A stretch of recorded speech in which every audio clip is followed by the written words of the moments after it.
Today we decided to go for an early morning safari to Bundala National Park. It's a fantastic maze of waterways, lagoons, and dunes that glitter like gold during sunrise, as you can see. Typically, there are morning safaris which start from 5:30 a.m. to 9:30 a.m. and there are evening safaris as well, which start from 2:30 p.m. and ends at around 6 p.m. A safari would cost you between 50 to 65 US dollars, depending on your bargaining skills, and you would easily get them from the hotel that you are staying in, Yala.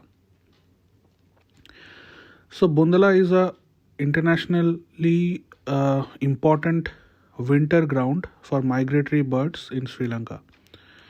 There are roughly around 150 to 200 species of birds, and the highlight being the greater flamingo, which migrate in large flocks.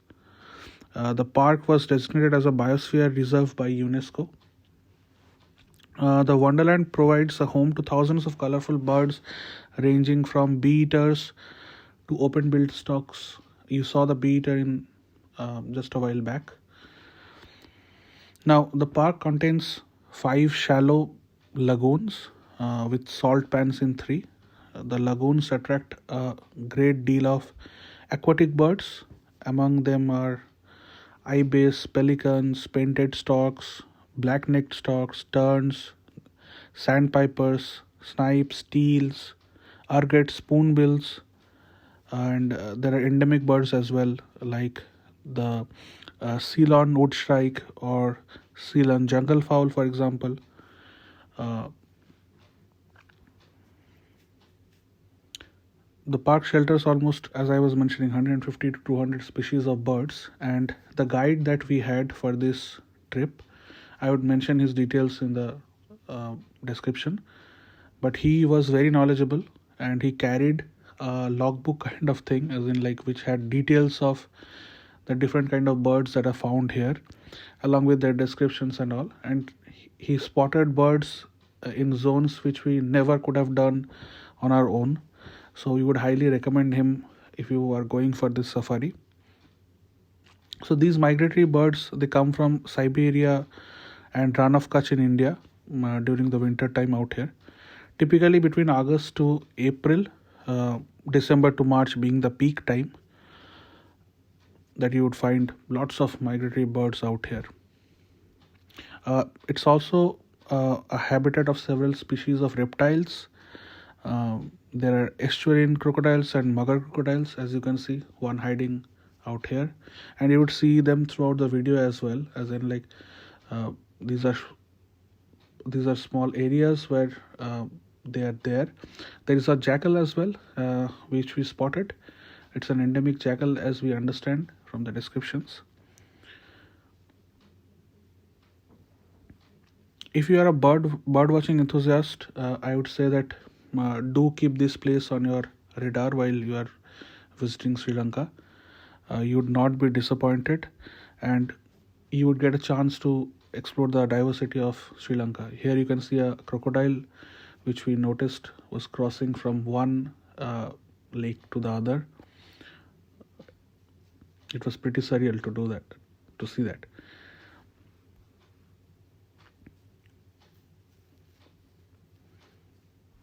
So we lost literally track of the birds that we had seen. I do not know their names in detail, as in like, but if you have a guide, then they can take you through each and every species that you'd spot there. Different kind of birds, as in like we ourselves saw around 20-30 kind of species. I have some of the photographs as in the last section of the video. But throughout this video, you would find different kind of birds that are there.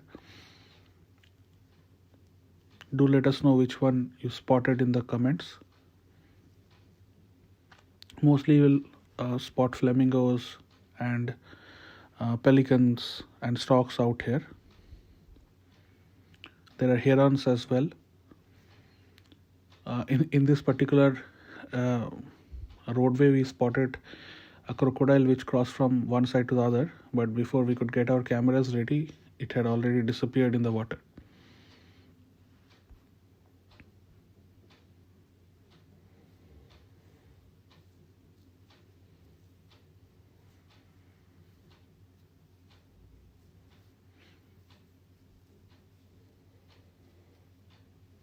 I would recommend the early morning safari because the sun was not that harsh, and it was there was cool breeze around, and probably would have a good weather to observe these birds because it's an open jeep, so too much uh, harsh sun would destroy kind of your viewing experience. So an early morning safari might be apt as well. Every nook and corner where you observe, you would see some different kind of species of birds. Peacocks, as you would know by now, they're quite common in Sri Lanka.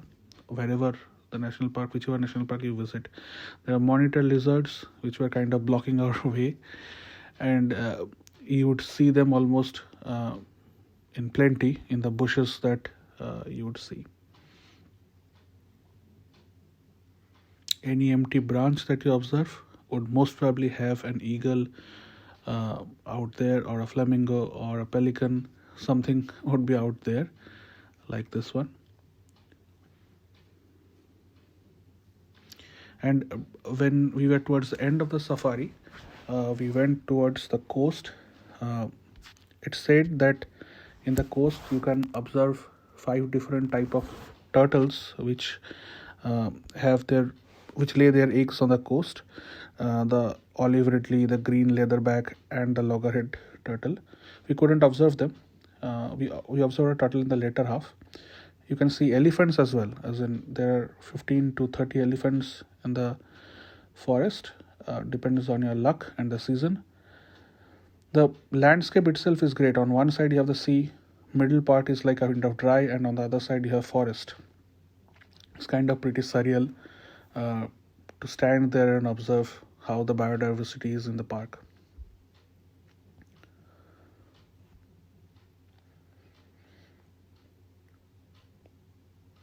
We saw some of the tourists going down from their jeeps to take photographs, a closer angle maybe, but literally, as in like even in the videos, you would see that there are kind of crocodiles hiding in some of the swamps, and somehow you would not recommend that you go down to take pictures. Uh, like in this one, you can see a crocodile, small crocodile or alligator, whatever it is, but it's there hiding and waiting for its prey, kind of. This was an experience of another kind as well, as in like this, the car that we had to go from one end of a lake to the other, and half of the tire was in water. We thought that we won't be able to make it and would get stuck. There were no vehicles around, so we were kind of pretty scared of the adventure. But somehow, the driver that we had, I had mentioned in my Yala video as well, that he had 25 years of experience in the forests. So he knows how to navigate his way around. Plus, the car that we had a kind of mechanical equipment which can be used as a kind of pulling agent in case it gets stuck. So that was kind of an assurance that we would be through. But somehow it felt a bit scary to drive through the water. And also he did a recce first, as in like he went down and he checked whether as in the ground beneath is strong enough to hold the tires and all. And considering that there are crocodiles, it was kind of pretty brave, but something that is not recommended as well. So you can see monitor lizards here as well, and they're pretty common out there. You spotted a different variety of a duck. It's blue in color. It's there in the photographs that I would share at the end of the video. Slowly the monitor lizards are giving us the way to go back to our home. They kind of blocked the roads like a king. You can see eagles, you can see hawks, different kind of eagles as well.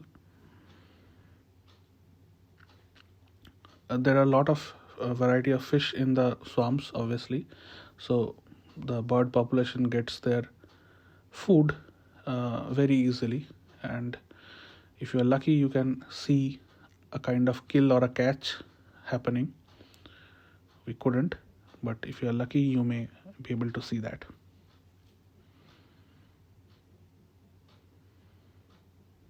It was kind of unique to stand there in the Jeep and just observe nature unfold. Uh, we haven't been to a bird sanctuary before, to be honest. So it was like kind of a different kind of an experience for us as well.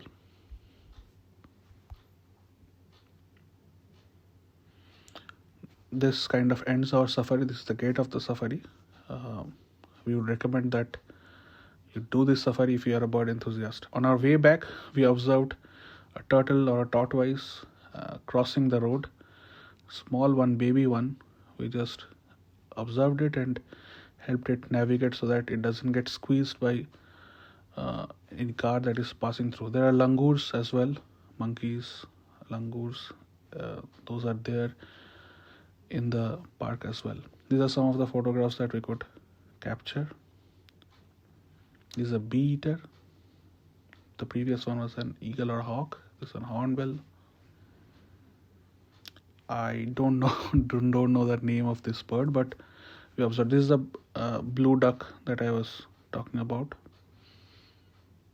The peacock decided to pose for us. So did the eagle. We hope you liked the video. Let us know in case you have any suggestions for us.